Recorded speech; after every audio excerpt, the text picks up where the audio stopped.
I'm Eben Britton. And I'm Nate Jackson. And this is The Mindful Warrior. Really where I started getting into food psychology is I read this study by Dr. Emoto. He would take two separate cups of water. One cup he would label it love, and the other cup he would label it like hate. And then every day he'd go in the room and he would speak either life into it, love into it, and blessings into one cup. And then he would speak hate and think evil things towards that other glass of water. And what happened when he froze it, which is freaking amazing, is the water crystals actually represented, the ones that represented love were like these amazing, like snowflakey, beautiful water crystals. And then the ones that were labeled with hate and were spoken hate to were like these gnarly, just mangled water crystals.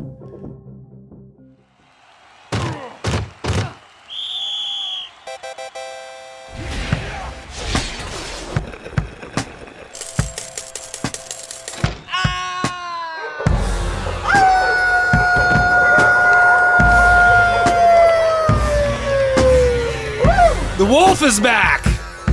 Stronger than ever! Hello, everyone! Welcome to The Mindless Warrior. Oh! We've been having a little bit of a copyright issue. It seems that a Mindful Warrior company is perturbed at us using The Mindful Warrior for our podcast, even though it has nothing to do with theirs.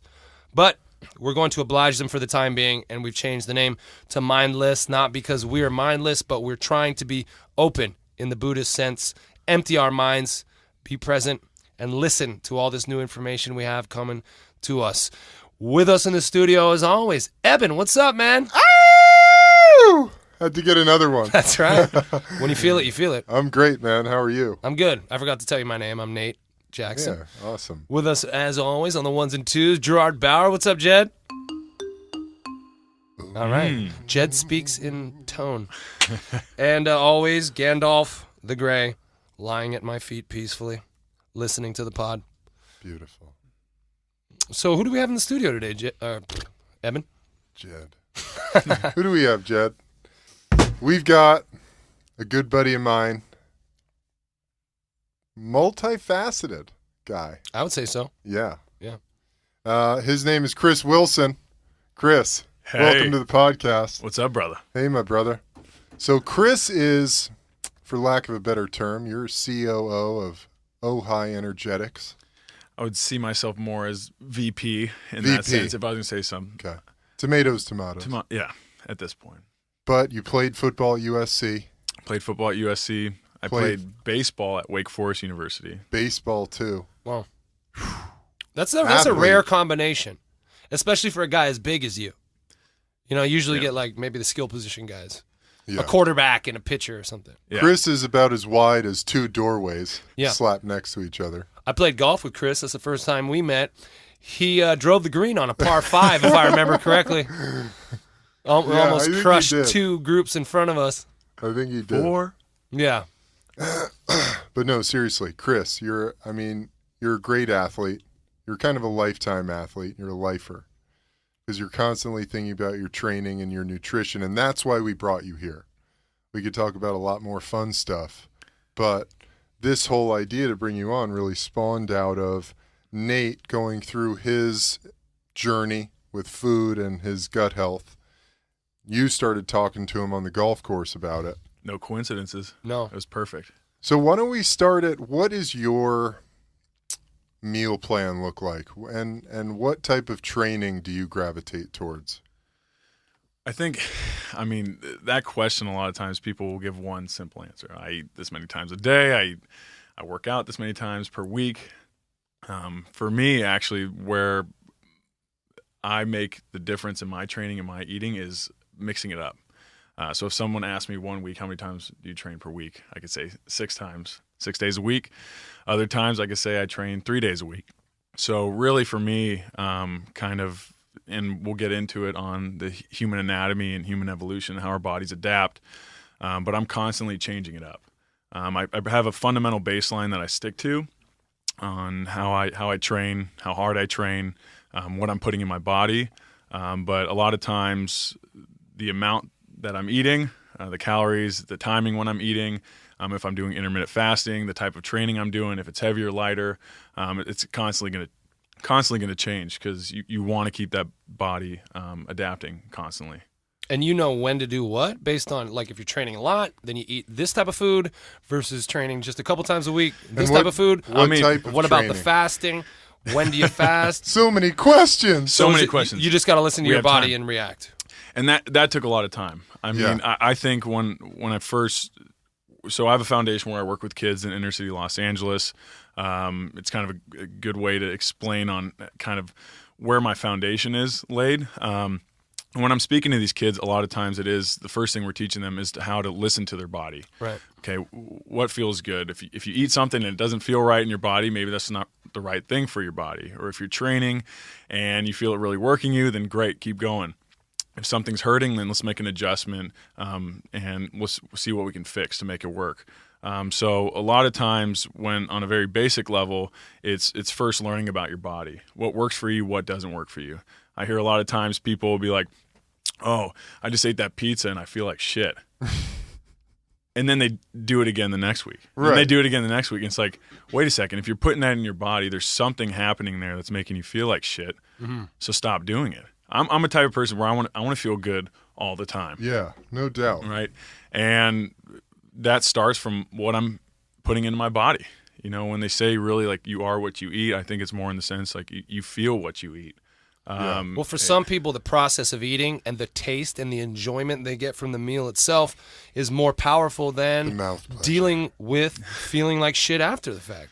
True. And I guess that's what we have to get through to people who are gravitated toward the decadence of eating rich foods, eating sweet foods, things like that. And I think but don't you feel like eating healthy can taste fucking good too? That's exactly what I was going to say. I mean, in modern times, I mean, the food you can get, even I'm not vegan, but I've had vegan food that is delicious. For sure. It's adapting. Yeah. Chefs are getting creative. We're moving towards an exponential curve on people wanting to eat healthier. Yeah. So I think a lot more people are being creative about the dishes that they're making to make them healthier.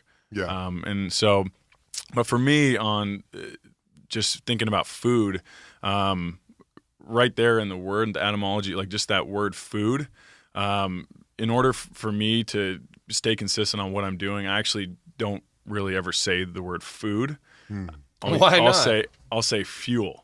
Oh, right. Yeah, we had this conversation. Right. Oh, yeah, let's get into this. Okay. Food psychology. Yes, food psychology, Nate. Let's do it. What the fuck, dude? You ready to have your mind blown? Yeah. Tell him. Let's talk about it, Chris. So we know that the conscious mind is an unbelievably powerful tool. It has the power to influence a lot of things in our life. I mean, everything in our life. Really where I started getting into food psychology is I read this study by Dr. Emoto, and I think it was done in 1994 where he was testing out water crystals. And there's been a lot of similar testing done in this fashion, but what he would do is he would take two separate cups of water. One cup he would label it love, and the other cup he would label it like hate. And then every day he'd go in the room and he would speak either life into it, love into it, and blessings into one cup. And then he would speak hate and think evil things towards that other glass of water. And what happened when he froze it, which is freaking amazing, is the water crystals actually represented, the ones that represented love were like these amazing, like snowflakey, beautiful water crystals. Wow. And then the ones that were labeled with hate and were spoken hate to were like these gnarly, just mangled water crystals. And like scientists still today are trying to figure out like what's going on. So they froze differently. So a water crystal is just a single molecule of water? Yep. So one H2O of molecule. Water. Yep. Yeah. And essentially when you're judging them aesthetically by the way the crystals look when they freeze, you're saying that the ones that were given love looked beautiful. Beautiful. And the ones that didn't looked ugly. And so that's drawing a line between like beauty and ugliness too, which is kind of fraught psychologically. Yeah. Right? Like, are they both, it's still water. It's still water, but the structure of the water crystal and the molecule morph and turn into a completely different shape based on Right. the conscious approach to that particular molecule. So there is an organic change in it in a way, or Just or a molecular either change. Yeah. So going back to the food versus fuel is when you're looking at something just as food. I mean, as modern humans today, and I mean, it's probably within the past 60, 70 years, like we can sit here, go on our phone, and we could order food and have it delivered. Mm-hmm. Right? Yep. That's even more up to date than anything else. But even at the time of fast food restaurants, just going and showing up and having a plate appear, right, of food. There's really no conscious approach to how that food got there. Okay, what did I have to do personally to get that food there? I mean, you even look at our grandparents, great-grandparents, they had to go in their backyard, oh, what am I going to eat today? What's in my backyard? Or what did I hunt that I can eat? We can go to a grocery store or even Postmate something right here. So there's real no connection to our food. And when you just think of it as food, it's more, like we were saying in the beginning, for that satisfaction, for flavor. Right. It's more enjoyment. There's something to consume. And similarly, let's say you order Postmates, and the guy who picks it up from the restaurant and is on his way in his car bringing it to you is a really bad dude. Having a bad day. Having a bad dude. Maybe he's on the phone. Maybe he's cussing out somebody he knows. Maybe he's got someone tied up in the trunk. Maybe Who knows? Who knows where these people are at? So does the food absorb that energy? According to Dr. Emoto, it does. Right. And I truly believe that it does. Right. And on a historical context, even a religious context, I feel that when the blessings were supposed to be blessed over the food and prayed over the food, it was with that in mind as well. Right. That makes sense. I mean, to bless the food in the hands that prepared it. And so for me, just consciously going into a meal with my training regimen, with killing myself in the gym, I'm not thinking about it as food. I'm thinking about it as fuel. And that thought right there is going to supercharge my food. So when I eat it, my body is ready to absorb everything that's coming in. Yeah. And food psychology is really interesting because you think about it. So when I was younger, I'll say an example. When I was younger, I hated spinach. Even just like the smell and the texture of it would like almost make me vomit. But the spinach itself is not bad for me. It's actually good for me. So what was causing me to vomit? It was that psychological idea that this is nasty and I don't want it.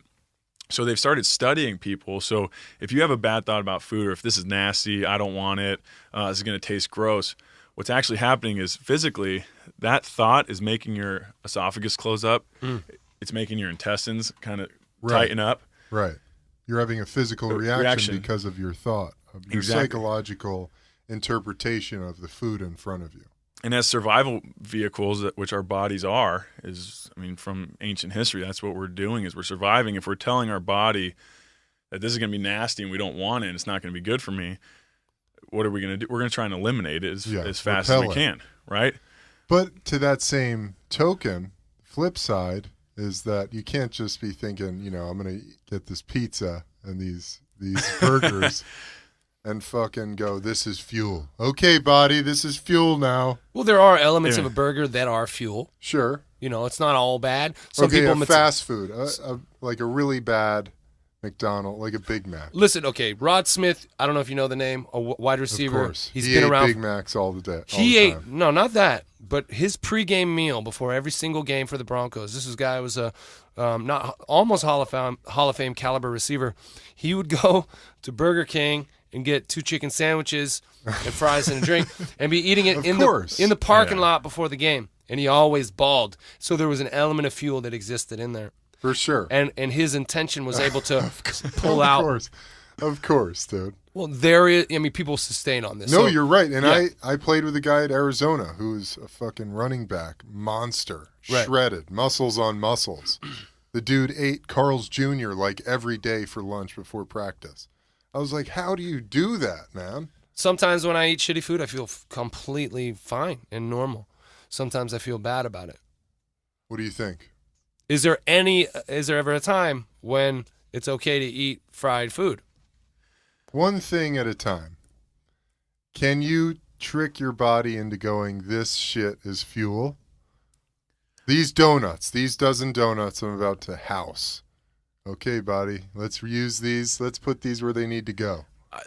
For a cheat meal day or a cheat day, Sure. I think that is the only reason why it works for people. Oh. Because they're consciously saying that this is my cheat day. This is going to help fuel me, put the good fats, even if they're not good fats, this is going to put the good fats in my body. It's going to fuel me up for the Replenish next my day. glycogen or whatever. Exactly. Yeah. And how long do those bad things that are in it hang out in your body? Like, do you just poop them out and then it's gone, or do you have to deal with the ramification for days, weeks, months after from shitty food? I mean, that's above my pay grade on the science of it. Right. But just from studies that I've seen on things like alcohol, I mean, those things can stick around in your body for a while. Mm-hmm. Especially nowadays with nanoparticles and how things move through the system. I mean, those things can get stuck in your bloodstream, your cellular tissue.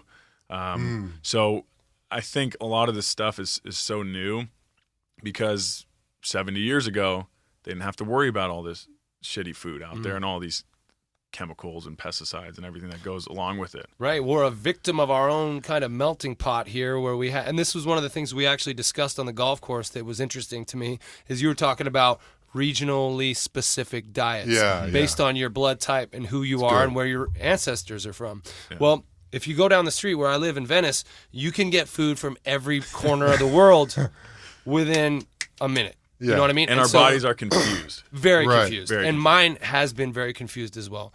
I was diagnosed with H. pylori. Do you know that bacteria? Yeah, it's like a pre-ulceric bacteria that exists in a lot of people's stomachs anyway.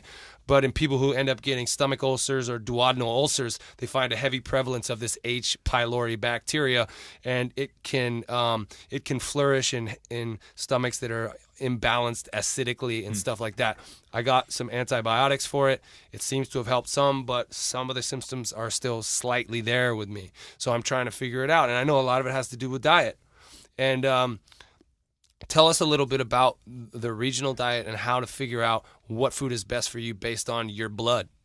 Yeah. So, I mean, I've tried pretty much everything. I mean, I did keto. I did paleo. You know, I'm not vegan again, but I like meat. Yeah. But I've tried venturing down those different paths. And one of the reasons for me was because one of the first businesses I actually started when I was still playing football, was a health food company. And what I would do is I'd work with collegiate and professional athletes. I worked with USC, UCLA, Angels, Rams, Ducks, and off-season athletes when they would come to LA, and I would build out diets for them. And so a lot of guys would come in asking all these different questions about different fads and diets. And I mean, it's all cyclical. I think these diets and fads, they come around and then they reemerge and then they come back again and kind of die out. So I wanted to try them. I wanted to study them to see, okay, what was the difference? What's really going on here? And one thing that really changed my mind and perception on dieting was I was at this vegan festival. I had a juice company, and we were passing out these cold-pressed juices. And I had different people coming up to the booth. They're like, the first thing they would say is, obviously, you're not vegan. They're like a giant carnivore. And I was like, you got it. I had a giant carnivore meat lovers pizza hanging out in the back of the tent. Oh, God. But they'd be coming up, and I started observing just like how they looked, because I would start noticing that some people were super vibrant and glowing, and they were just charged and looking full of life. And then you get these other people coming in, and their eyes were like synced in the back of their head. Right. Hey, do you got any juice? Like just looking for some type of nutrient to just like keep trucking along, you know? Yeah. So that's what Chef Melissa was talking about. Yeah. Yeah. We had another guest on. She was talking about how some vegans, they do really well, and then some, it looks like you're floating away from your body. You need particular minerals and iron and things that go in with eating meat. And my philosophy is you cannot eat enough beans to mimic meat. Oh, yeah. You know? Yeah. Where they try and say, oh, you can get all your iron in black beans. I'm like, I'm not going to eat a truckload of black beans at one sitting. Eat to get that. 3 cups a night.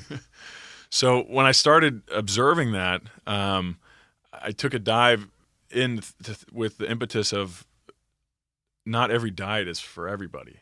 And I started exploring that, and kind of at the right divine timing, I found this book called Eat Right for Your Blood Type. And with everything, I always go in with the expectation that it's not going to be the silver bullet, but at least it can lead me on a path and a journey to go explore and find out more information.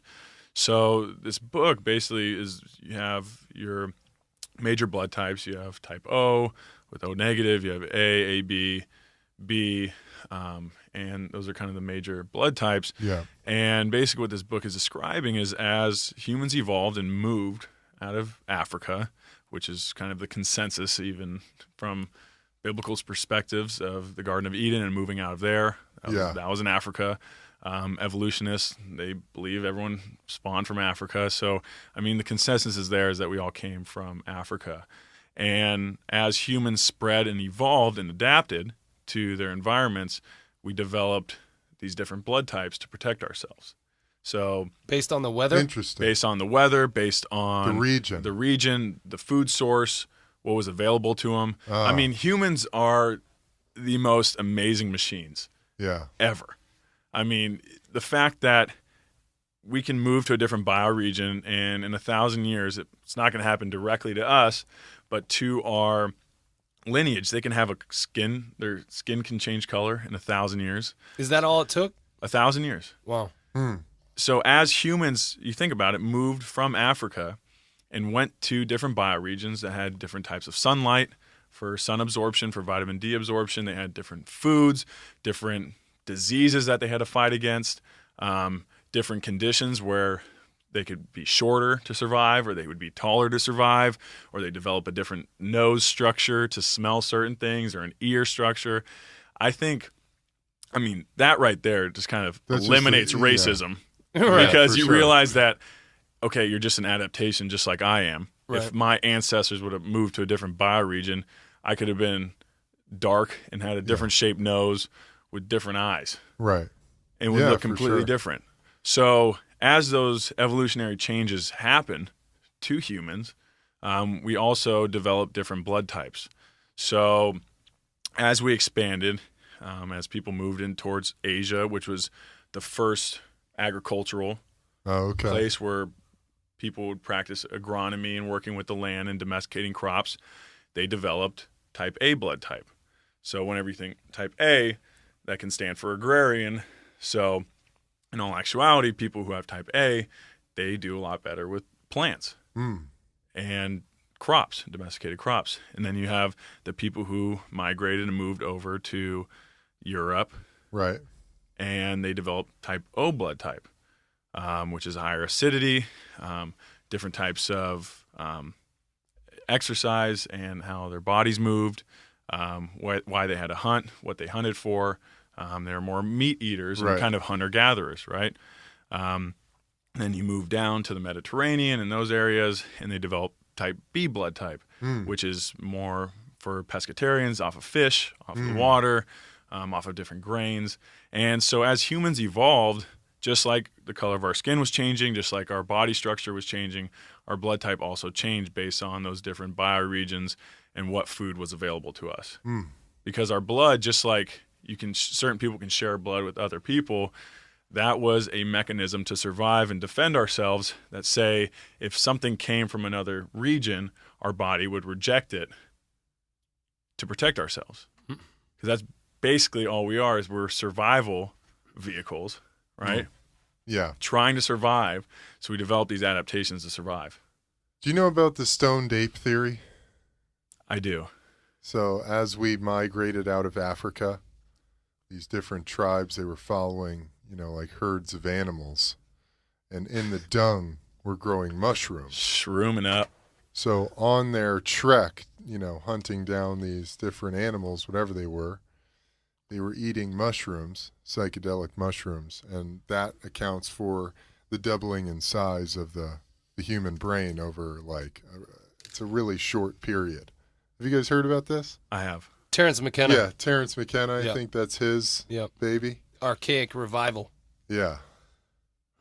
I think it's fascinating. It's very valid. It's interesting. I believe in different types of Homo species. Yeah. You have the Homo sapiens, Homo erectus. You have the Well, Neanderthals. I just had my 23andMe done, and I have more Neanderthal variants than 98% of the population tested. I could have told you that without the 23andMe, man. Right? I know. It's true. Of course I do. My wife got a real kick out of that. What else you got in there? It was more than, it was 27% United Kingdom and Ireland. Mm-hmm. And then over 20% Scandinavian from Sweden. There was some Polish, so like some Eastern European. I had 0.2% West African. It was pretty standard. It was pretty much what I What you thought. expected. Yeah. But the Neanderthal thing is Yeah, the Neanderthal was interesting. pretty awesome. That's why you Yeah. became a football player, Yeah. Yeah. I'm sturdy, dude. I got a sturdy skull. for sure.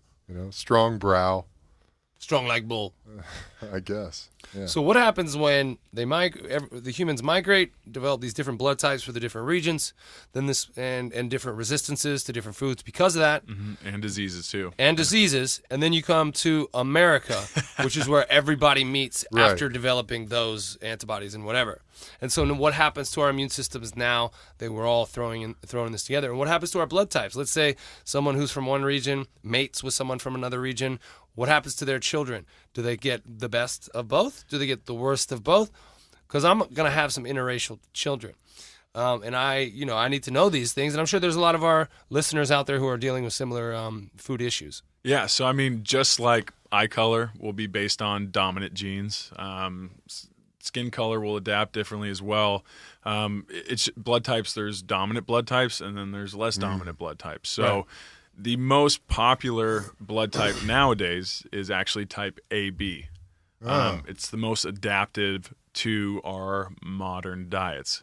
Interesting. We're not really hunter-gatherers anymore, but there's still people who have stayed within that blood type. So if two parents have type O, then the child will be type O. But if one parent has O and another one has A, it'll actually take over the more dominant, which is type A.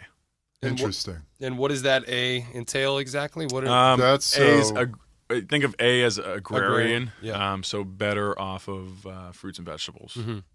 And what about the other ones? Can But you also break that down for us? like rice. A's can do rice and grains and stuff, or no?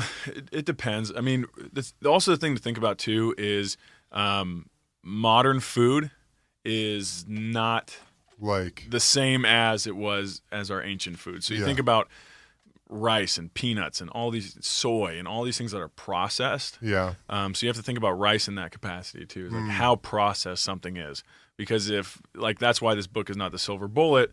It's because someone can look at it and say, okay, these are all foods that are beneficial for my blood type, but then they're going out and eating all the processed versions of that food, and it's not going to be the best. yeah.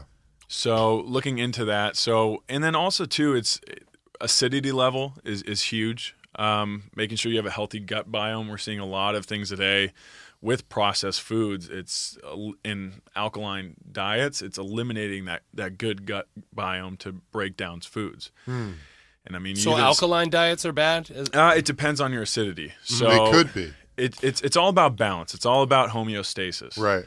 And if you're very, very acidic, like type O are more acidic than maybe a type A because they need more acid in their stomach to break down meat, then you look at the book and it'll recommend that you eat more alkaline berries and fruit. So darker the berry, sweeter the juice.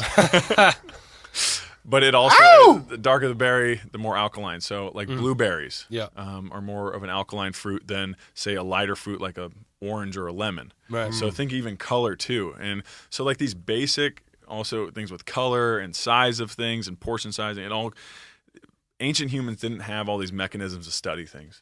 They just tuned in and were able to differentiate what was good for them, what felt good for them. Right. And in many ways, it was more effective than us because we're being brainwashed by advertising, and we're being told, hey, this is what you got to eat. This is the new fad. This is the new This is restaurant. the new thing, man. This is the new restaurant. This is the new fad. This is the new thing. You go to the grocery store, you're being enticed by a lot of different colors, a lot of different Kale. stuff. Yeah, kale. Strawberries. A lot of those. Kale's good. Kale is amazing. That's my super fuel. Yeah. I got a bag of kale in my truck. Do you really? I'm just munching on kale all day. Just Come raw, on, just dude. raw kale. Just kale. Are you serious? Dude, it's a bag of kale. Get the fuck I got a couple out of here. You're strips kidding. of steak from yesterday. From Raw You gotta steak? be joking. Not raw.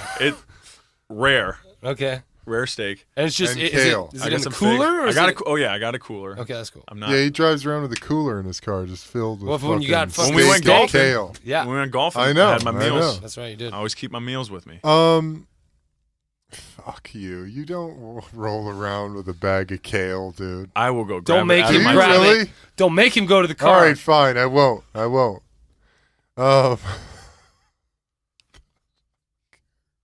I mean, the man lives what he's fucking preaching. No, absolutely. So that was going to be my question. So what's your bread and butter? Like if it's a Some super training day, we didn't Okay. even talk about what you do to train. Do you just lift weights? I know you like to change it up. I love But to what change does it up. changing it up mean for you? So, I mean, just like diet fads, there's all these exercise fads out there. There's yoga, Pilates, there's HIIT training, there's heavy powerlifting, you got CrossFit, bodybuilding. There's all these different variances and modalities of training. And so what I've kind of done is over the years from playing sports and picking up stuff from our strength coaches, watching videos on yoga instructors, different things on how they work, Pilates, different training methods, even like all the way to Qigong.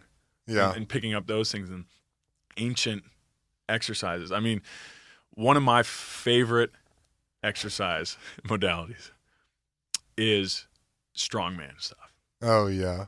My dad and I, some of my fondest memories, are just on a Saturday morning, waking up, eating big breakfast, sitting down on the couch, and just watching some strongman. Oh, Some yeah. Marzius Puzinowski Yeah, coming yeah. in.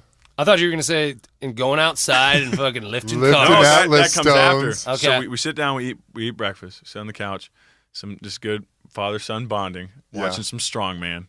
Now was he as Magnus big? Samuelson. Oh, all of the Samuelsons. Oh yeah. Was he as big as you and as Big dude. devoted to fitness? He's 6'2". I think when he was playing, he was like 255. He played at a smaller D2 school in Ohio, Denison Cool. University. He was Oh, an yeah, of course. offensive lineman and a defensive lineman. Fucking both Played ways. both ways. Just, he grew up in Sharon, Pennsylvania, just steel town. Yeah. Making as tough as nails. Just give me a good forearm shiver every once in a while. Son you know, of a bitch. grandma, same way. She's tough. Nice. But he was into it. I mean, he was a young stud. So you've watched Strongman. Watch strongman. We would bond. I would see these guys just picking up some stones and shit, lifting logs. I love and- it, dude. By the time we're all done with it, food digested, go outside and just pick up whatever I could find. We'd be lifting logs, passing to each other, grabbing ropes, pulling things. Just Bitching, dude. And fortunately enough, I grew up in West Covina, which is a suburb of Los Angeles. So a lot of people think like, oh, LA, like no land. You live in Yeah. these small, little, tight, compact apartments and stuff. We had like 3/4 an acre, orange trees. We had like a batting cage back there. That's And insane. but it was just wilderness, you Yeah. know. And growing up for me, like that was huge. Is I could get out there and I'd go barefoot and just kind of be out in the backyard and just like working out back there. So going back to how I train, I still go back Yeah. to that backyard once or twice a week, and I get just my stone throws in there. I got a nice tree where it's like a pull-up bar where I'm just jumping on a tree, pulling myself up. I love it. I've added, and it's just progressed too. Like as time's gone on, I got a barbell Yeah, you've added thrown in stuff. there, and just adding things in there. I got a nice wagon pole with a bunch of stones. That's awesome. Yesterday, I just added a new element. Yeah. It's a wheelbarrow. Put some fat grips on there, if you know what Ooh, the fat yeah. grips are. For sure. And I was just wheeling that thing, just throwing just boulders in there yesterday, Yeah. just wheeling a wheelbarrow. I got to say, though, Sounds great. Oh, yeah. We should go do you that. guys got to come Fucking over. A, let's do it. Let's go My do neighbors that. probably think I'm the craziest son of a gun in the world. What's he doing with those stones? And I'm about half naked when I'm doing it, too. Because I truly feel like that's another element that people miss out on. And that's another crazy study that's coming out is earthing. Grounding. Oh, Have you heard of that? grounding for sure. Being barefoot. And just being barefoot. in walking the around. earth. Right. it's Yeah, we don't amazing. do any of that. Everything we do is on flat concrete stairs. It's just so With shoes on. yeah. With these shoes on that have these specific insoles, we With have clothes foot on. problems. Yeah, Yeah. man. Getting in the dirt on uneven ground, whether it's in the forest or on the beach or whatever, it's really good for your feet. Oh, my God. I mean, you it's spend amazing. you spend a week out on the beach. Me and my buddies get a beach house every week, and me running around on the sand all week. I leave after that week, even though I've been drinking all week. I feel better than I do all year. My body feels fresher and stronger than it has all year just because I'm walking around on the sand. Well, it's Yeah. all those nerve endings Yeah. in the bottom of your feet. You're just activating all of that. I think as modern humans, too, is like we've lost that connection Yeah. with the earth. Yeah. Yeah. You know, is walking around feeling it. I mean, talking about the energy with Dr. Emoto that we can put into things, there's also that energy that comes from nature. Right. It Yeah. comes from earth. And Yeah. we're preventing ourselves from receiving it Yeah. because we're putting barriers between it, us Exactly. and that. So where does the cannabis come in for you? When did you start using it, and how does it factor into this stuff? The training stuff, the diet, the relaxation, the sleep, all that. I mean, you work in the cannabis industry now. How does that equate? You're a really healthy guy. I know the stereotype is stoner, loser, eating pizzas. You're none of those. So tell us how it works out. So, long story short, and I think honestly, this is how a lot of athletes got into that space is because of injuries. I mean, like I said, I played baseball, I played football. Growing up, I played all types of sports, and I mean, you think about 2 foot surgeries, both knees surgery, 3 screws in my shoulder, blew out my L5 S1, so I have no disc worst. there right now. And then you add on all the minor things, broken bones, collarbones, Scar ligaments, tissue and everything. the whole gamut. I mean, there came a point, and I think the impetus of all of it was obviously living in California, you're exposed to it. But as being an athlete and trying to be a clean-cut athlete, I didn't want to fail a drug test. You Yeah. know? Yeah. And so for me, I kind of just went through the whole gamut of the Vicodins and the hydrocodones and the Flexerol and all those different things, and then the Advil, ibuprofen before I go to bed at night. Yeah. You know, it became a ritual just to manage the pain. But being kind of around it and exposed to it in California, I grew up with the sense that it wasn't this evil thing. You know, it wasn't this stoner thing, or it's going to make you do this crazy shit. You know, I knew people that consume cannabis, and they're great people. Right. So as my athletic career progressed, and as some of the injuries started to get more and more serious, there came a point. It was like during my freshman year at Wake Forest. I've always been kind of, I mean, back then I was an ego lifter. Per se, I was a pitcher and I was a DH. So I was the closer, DH. I was just trying to get huge. I was trying to throw gas and hit bombs. that was just dropping dingers and just throwing cheese. That was my whole MO. Ow! Yeah. So Dropping dingers and throwing cheese. That should be the name of our fucking podcast, Yeah. man. Fuck yeah. Dingers and cheese, Diggers baby. and cheese. that's my golf game now. It's drive for show, putt for dough. Right. And I'm just driving. Ow! Chicks Yeah. dig the long ball, you know. They do. They Yes, do. sir. So that was my MO. Dingers and cheese. And I was eating a lot of cheese back then too. How much But I was did just you weigh? big. I'm 6'5", and freshman coming in, I was 278. As a freshman. As a Pitcher. freshman. Pitcher. Wow. My whole thing was That's too big. Right? It's like I've had to break it, but it's bigorexia. You know, it's like Yeah. one of those things. It's like I think a lot of males deal with that. It's like I'm not big enough. Yeah. You know, let me just get Interesting. huge. Yeah. Let me just keep going and going and going. Well, there's got to be a natural kind of reason for that in case we're attacked, in case we have to Protect our defend. family. Exactly. So it's not completely vanity. All right, I can justify. Yeah, a little bit There's of it. some evolutionary biological mechanisms going on in that thing. sure. Oh, definitely. Always. There always is. To make yourself as strong as possible. Scary. Yeah. So, alpha, trying to dominate, trying to be huge, bigorexia, and I'm in there throwing weight. When the incident happened, it was over torquing. I was pitching. I threw right-handed. I batted left-handed. So I was just torquing.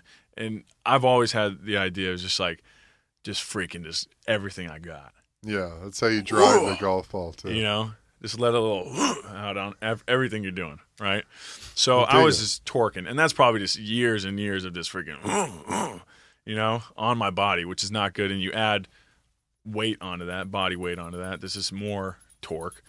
And then I was lifting heavy, and I don't know what I was doing, but I was like squatting 560 one day. Good God. And just trying to be this freaking guy in the weight room for no reason other than my bigorexia that I've, thank God, I've gotten You just wanted through. to be huge. I just wanted to be huge. And there was just a little slight movement Oh, on the squat? on the squat with that weight, shit. and it just kind of those Yeah. moments where it's like Yeah. the That back, was it your just like disc. the nerve just shot.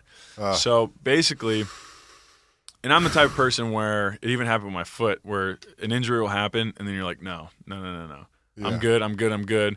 I already got my freaking gamut of pills. I'll just take another one of this, mask it up. It's probably just a little thing. Yeah. So I go out and I'm pitching later that week, and just one pitch off the mound, my back just absolutely seizes up. Wow. And I'm like, what the hell? And it was to the point where I've been able to work through a lot of things, but everyone with back injuries knows Yeah. is once your back tightens up and seizes up, there's nothing you can do. Yeah. No matter how strong and Yeah. how alpha you think you are, Yeah. when that back seizes up, It'll sit you down. it sits you right down. And that point right there, got it checked out, disc was gone. Wow. So I guess just like there's scoliosis of the spine, which is the S curve, Yeah. there's also this thing called spondylolisthesis, which is the curve, but it comes the other way. And it really pinpoints right down at that L5, S1 in the back, because that's where the curve comes down on the spine. And And that happens to athletes who are shaped a certain way? the Basically? shape, so the way that the body is structured, one. Also, they're seeing a lot of lower back issues of that pinching of the lower disc from modern strength training, a lot of squatting and improper technique on deadlifts and things like that. People are getting that over hyperextension of the lower back. But mine was kind of an interesting case so they were looking at my spine. They're like, dude, your back is fucked. like let's, and I'm, yeah. And I'm like a 19-year-old kid, and they're like, oh, we got to fuse your back. Oh. And my dad and I, my family were like, no, because that's just the end. You can't, once your back is fused, I mean, at that young. What does that mean, fuse it? So what Fuse they the would do discs is, they would fuse the disc and fuse the vertebrae together in that lower back. So you lose all access and mobility down there. But what it does is it stabilizes it, so you don't have any of that pinching or moving of the disc down there. So basically, disc was blown out. They looked at my lower back and they're like, man, you've had these breaks in your lower back for years. Jesus, what? And they're like, where does this come from? And I was like, as soon as someone says something like that, Dingers and cheese, man. Yeah, That's what it comes Fingers from. and cheese. too many days of dingers and cheese. Yeah. But basically what happened when I was young, when I was a little kid, I was about 4, we kind of like traced it all the way back to figure out like what was this crime scene going on in my back. Like let's trace this thing back. And like when I was 4 years old, I was up in a tree like trying to get a football down when my sister and I were playing, and I was pretty high up, and I actually ended up falling out, landed on a bunch of bricks. Ooh. And my family, everyone thought I was paralyzed. Like I had to go to the hospital. I was in a wheelchair for a little while, like the whole 9. And so basically what happened at that point, it wasn't as severe, but what happens, it set my hip and my lower back a certain way Oh. that over time, as I got stronger and I grew and was lifting more weight and started putting more weight on. Just that pressure started building up. And it was like a ticking time bomb and finally just Wow. blown out. So Crazy. that was a long story into how I got into cannabis. Ah, yes. Now I remember where we were. So the first thing that's going to happen when some injury happens like that to your back with Western medical doctors who are practicing medicine. No, actually, they're just practicing. That's funny. Yeah. Once Trying stuff out, man. I'm a practicing physician. I don't know what these Let's see what pills will works do, on you. but you should try them. They give you everything. And with the injury that bad, too, okay, let's see how many epidurals we can shoot in your back that you can take within a certain span of time. And then also, let's give you all the muscle relaxers you need, and let's give you some oxys because, dude, you can't even put your freaking socks on. Yeah. You know? So that was a whole experience. I mean, first year of college, I'm just trying to have the time of my life. I'm going in thinking I'm going to be the closer, DH on the team, out in Wake Forest playing the ACC, you know, and then now I'm laying in a bed, can't even put my socks on. My freaking roommate, man, God bless this guy, man. He had to put my underwear on a couple of times. Wow. And that's when you know it's like, this is one of the lowest points of my life. Serious and one of the shit. lowest points of his life. I'd imagine. Putting on another man's underwear in a dorm as freshmen in college. And that's a good friend. That's a great friend. Yeah. Great roommate. And so that happened. Obviously, I was in North Carolina. I didn't have access really to much else than what I was given. And I was pretty much bedridden, just kind of using a walker to get around everywhere. I was jacked up. So the first thing I realized is I need to lose some weight. Holding all this extra weight on my body is not healthy and it's not good for my back. And then the second thing is I got to get off of these freaking pain pills because, one, I'm constipated as hell. Yeah. Because, you know, when you're taking those things. Can't shit. Can't shit. That's why they have Movantic so opioid addicts can shit. Yeah. They don't try Blast to get them, it out. They don't get them off the opioids. They just get them to shit again. You know? Stool softeners. That was another thing that became a part of my daily pill consumption. So you're taking the muscle relaxers, you're taking the oxys, you're taking stool softeners. And it's all bullshit. You realized you don't need all that. You just need one thing. I do. And I did. And it was cannabis. So basically, when I put my mind to something, and this is when I talk to the kids in the foundation, I'm always like, just do it 100%. If you're going to go for it, just go all in. Because that's when you're going to get the best experience, and that's when you're going to reveal the most. Even if it doesn't work, going 100% in, you know that you've done everything you can do, and you've left it all out. And I didn't know if I was going to come back and play, right? My back is busted. I can't even put on my socks. And so I was like, you know what? I'm just going to go 100% into my weight loss, strengthening up my core. I saw the specialist down in Laguna Beach that does this spinal manipulation thing. So instead of surgery, I was going to do everything I can. And if at the end of the day, I put 100% in and gave it my all and still nothing happened, then I would get my back fused. But I was like, I'm putting everything I can into this. So cut out the pills. In 3 months, I would wake up. For 3 months, I would wake up, I'd have a nice J, all right? Smoke a J. Do you mean a marijuana cigarette? Is that what you mean? I don't even like saying marijuana because that's not even a term reflective of the cannabis plant. Yeah, for sure. I mean, a cannabis. Okay, we'll get into that another you. time. No, I get you. But for the sake of this Same conversation, thing to me once. no, I didn't. Evan, we don't call it marijuana anymore. I said it in that voice to make fun of you. But for the purpose of this, back then you probably didn't know whether it was a sativa or an indica or what it was, right? I didn't know the percentages, how it was grown, what it was. So then it was marijuana. It was, and it worked. And it worked. Okay. That's all I'm saying. It worked in the sense of... It'll be an effective medicine no matter what the fuck you call it if you're using it in the right setting and you're listening to your body. Exactly. Right. Okay, cool. That's right. That's the only point I was making. Podcast. Nate gets fired up. Ow! So you waking up instead of taking my pills, Yeah. I would smoke a J. Yeah. Go to therapy. Nice. Kick ass there. I love it. Come home. Grab another one. Head to the beach. get some swimming in the ocean, get some relaxing in, stretching in. Nice. Come home, eat, maybe have another one, depending on how I'm feeling. I would read, and that was another really interesting too. I was always kind of a meathead.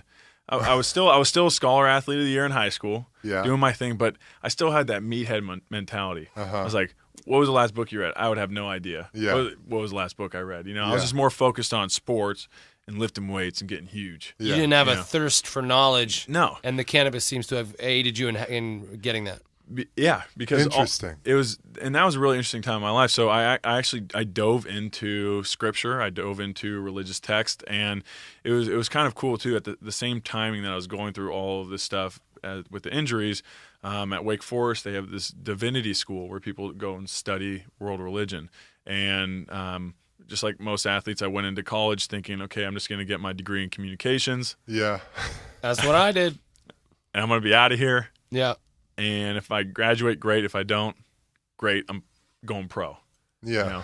Because I was hitting dingers and throwing cheese. Yeah. Hell yeah. So. And you wanted to be a pro baseball player. Pro baseball player. I was coming out of high school. I was like 94, 96, right-handed pitcher, throwing cheese, and then hitting dingers on the side. I love it. Home run derby king. But also quarterback of your high school football team. High school football team. And that was always... You haven't even gotten into the football part. That'll be the next time you come, probably. Yeah. But so you were super productive in your rehab using cannabis back home in Cali. Because all I had to focus on was getting my back. Right. Right? Just losing weight and just getting healthy. And then on the side, too, when I would go to the beach, I'd bring scripture with me. Or there was just this new thirst for knowledge. That's cool. And I think, too, what it was is like a lot of times when the ego is removed, it brings you back to your core. Yeah. And you have to realize that, okay, this whole part of me that I built up for so long, this ego that was built up that I thought it was going to be one way, is completely stripped. And what am I left with? Yeah. And I think in those instances, that's where people really find themselves, because it's a lot of times the people, when they hit that lowest point in their life, they say, like, that's when I found myself. It's because at that point, whatever was there trying to protect them in that situation, that ego or whatever it is, to keep them moving or to keep on that one track to be something in their life, is taken away. Then you have to look at things from a different perspective. Right. So for me, it was like... And who you are without all that shit. Yeah. Yeah. Because I didn't even know if I had that coming back. Right. So cannabis, diving into scripture. God. I love reconnecting. Yeah. With who I was and what was my purpose and my creator and everything else around me. Yeah. And it was cool, too, because like at the same time as I'd be doing rehab all morning, I mean, my whole day was just rehabilitation. And in the afternoons, instead of being stuck inside some rehab center, I would want to go outside, maybe on a hike or go to the beach, different things like that.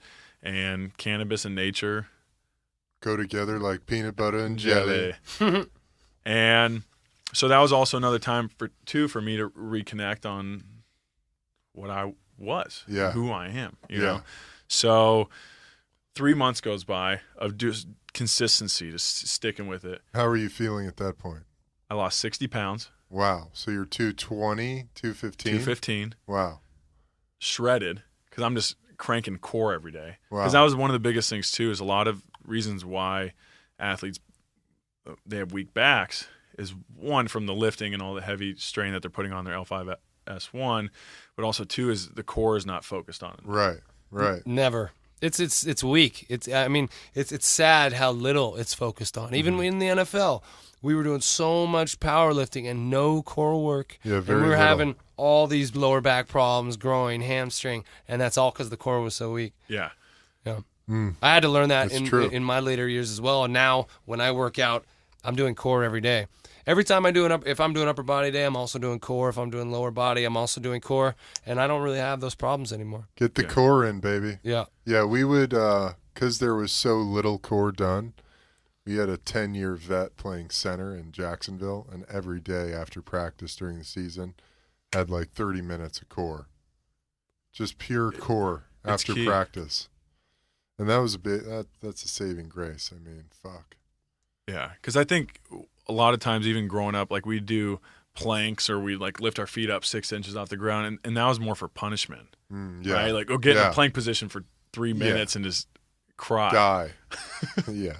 So instead of seeing it as, okay, this is something productive that I need to do to strengthen, I mean, the core is the center of everything. Yeah, absolutely, man. And I think even now athletes are getting more focus on that area of the body than we did when we were playing. Yeah, definitely. So that was one thing for me. So those 3 months go by, I'm just cranking core, consuming cannabis, all the C's, Core, cannabis, cardio, a lot of cardio, and praising the Lord. I don't know what C goes with that one, but Christ. That's right. There you go. There we go. So all C's. So there was this 3-month period of summer where I just completely just changed myself.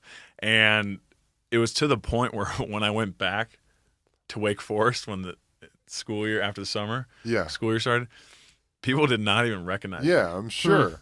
Because I lost 60 pounds. Yeah, I'm sure, dude. I grew out some flow. And that's a whole nother conversation on the antennas that we have with our hair. Wow. You grew your hair out? And then I grew my hair. I grew my flow out. I had some mean lettuce. How long? Shoulder length? Shoulder. Nice. Back down the shoulder. Hell yeah. Baseball. You got the flow. You got the lettuce coming out the back. And that seemed to dial you into things in a way that you hadn't been prior? There's a lot of just like ancient philosophy on dreadlocks and hair. Yeah. You look at Samson. Yeah. Right? His hair was his power. Yeah. Right? And then you cut that off. For sure. So a lot of cultures that they would grow. Does that mean bald people have no power? No, it just means or not as much as they would have been grown up. I think there's a time and place for everything. Yeah. Like Will Clyden, who's the CEO of Ojai Energetics, the company I'm a VP of. Outer space.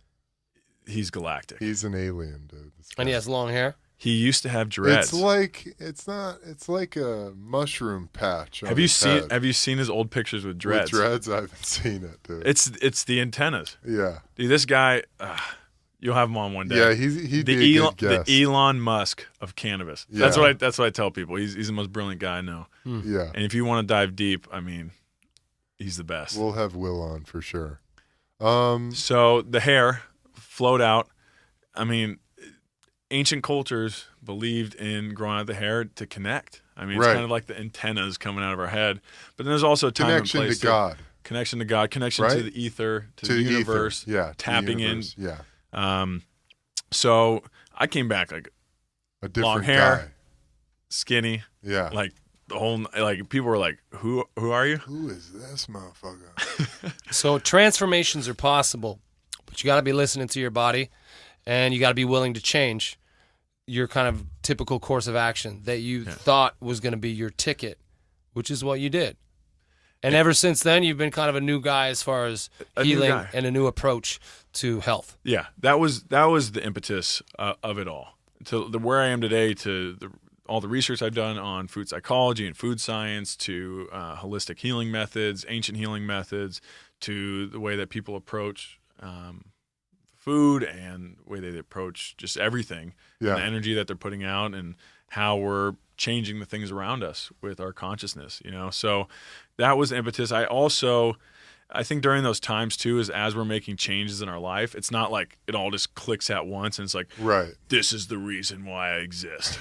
Or like, this is everything. And like, we obtain all knowledge. Yeah. It was more on almost like an unknowingly, like tuning in, tapping in, consciously changing my body, adapting to everything around me. Yeah. So everything was kind of coupled in together, and it's taken years now to kind of trace back and be like, okay, that's what I was doing, or this is what was the approach that I took. Yeah, I know what you because when I was playing too, I did not want to fail a drug test, and I wanted to be on top of it. So as soon as that summer was over, I stopped consuming, and then I went into the season, and everything was fine. Actually, that's a whole nother story. I ended up tearing my shoulder.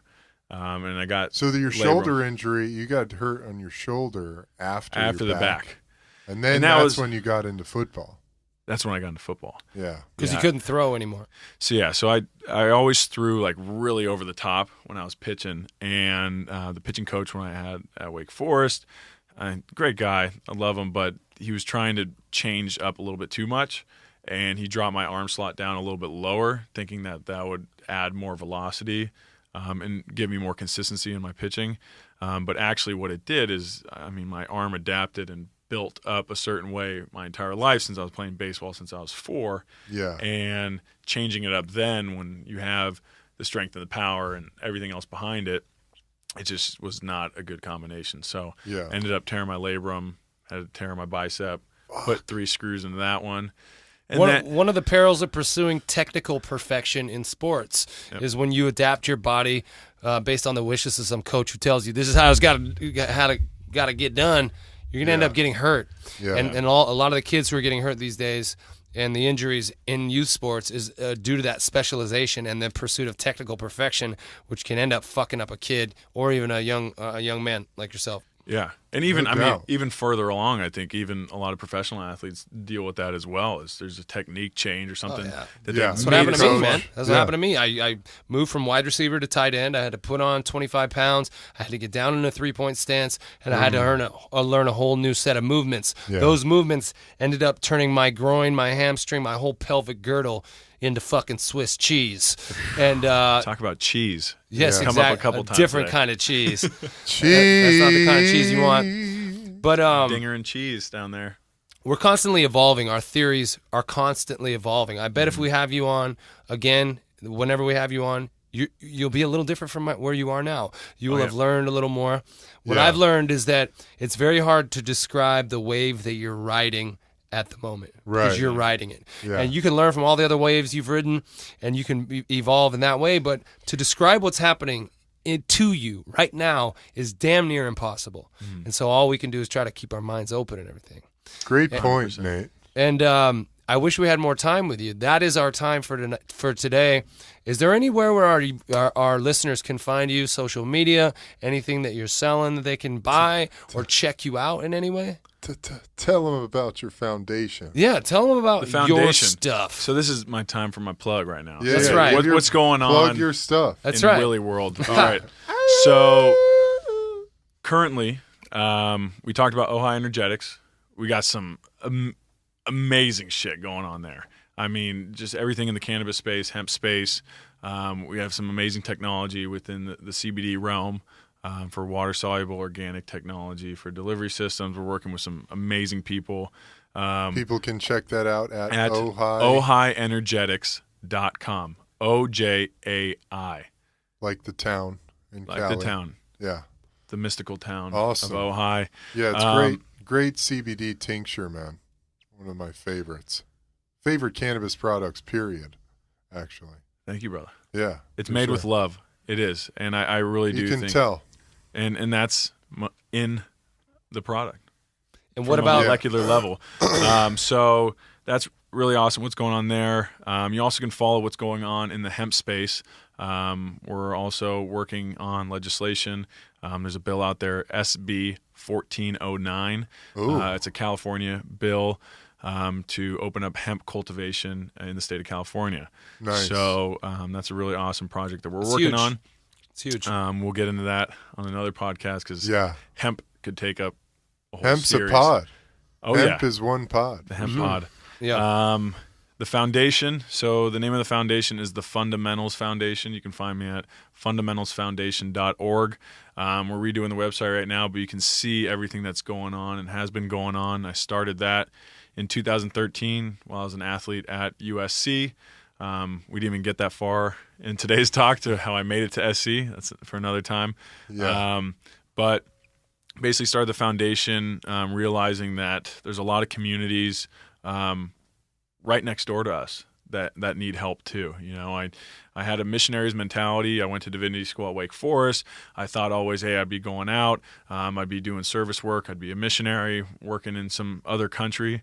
But as I was an athlete at USC, just driving 10 minutes, you can see it's a whole different world. Oh, yeah. And what those people are dealing with and the struggles that they have to go through. So I realized a lot of times foundations, which is great. They go out or they bring people in. USC would bring usually kids in more than they'd go out.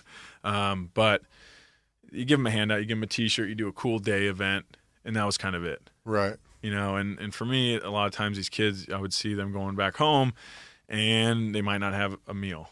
Right. They might not have some guidance from a parental figure that they're going to go home and be around. These things that I took for granted growing up as a child. I had 2 parents. They were always giving me good advice. I could bounce a lot of things off of them, and then I'd always be able to come home and you cramping up? Hamstrings cramping up. Hamstring cramp. Wow. So foundation, working with these kids that really don't have the best opportunities because they don't have the best resources. They don't have people there motivating them, encouraging them, having a hot meal for them when they get home. All the things that like a lot of people we take for granted. I took for granted growing up. So what we do at the foundation is we work with the kids, inner city LA. We provide fundamental needs because a lot of times that's what they're missing in their life. We do tutoring. I do nutrition talks with the schools. We're currently running a summer fitness camp over at 75th Street Elementary School, which is in inner city Los Angeles, right off the 110 freeway, where we go in and encourage the kids. We give them a nutritious meal. We teach them about exercise, sports, and we have fun with them. Nice. So that's the Fundamentals Foundation.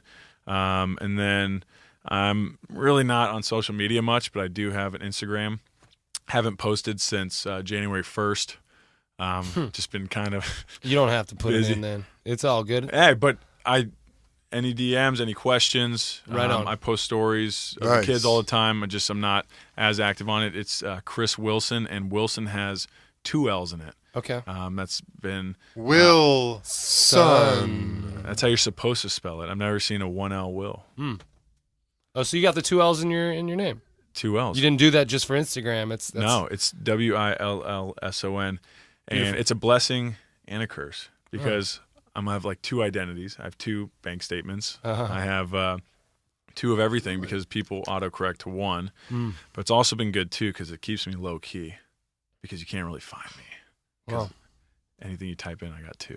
So, well, thanks for coming on today, man. Thanks for having me. You're really breaking the mold of the big, strong athlete guy. We appreciate you sharing. We appreciate your conscientious approach to healing, to really love nutrition, and to cannabis, and not marijuana, but cannabis. I appreciate that.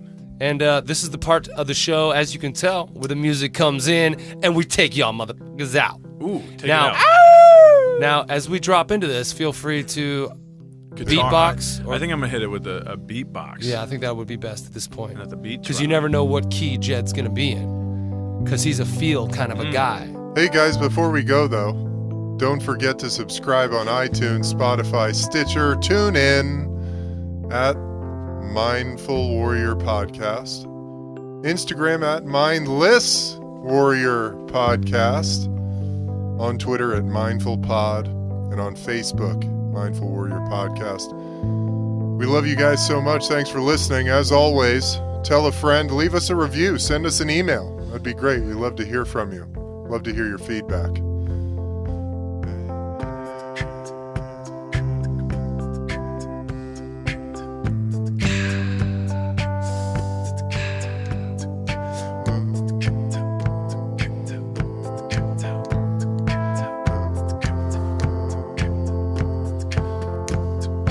Everybody did a really good job on the pod. Said everybody did a really good job on the pod. Nice, Chris. Well, everybody did a really good job on the pod. On the pod. On the pod. Yeah, everybody did a really good job on the pod. On the pod. Oh, Evan. Yes, sir. You did a really good job on the pod. Thank you. You're welcome. Nathan. Yes. Did a really good job on the pie. All right. And Chris A. Wilson did a really good job on the pie. Oh, thank you. All right. Really Thanks, good. guys. Really Appreciate good. And Jed Jed. did a really good job on the pie.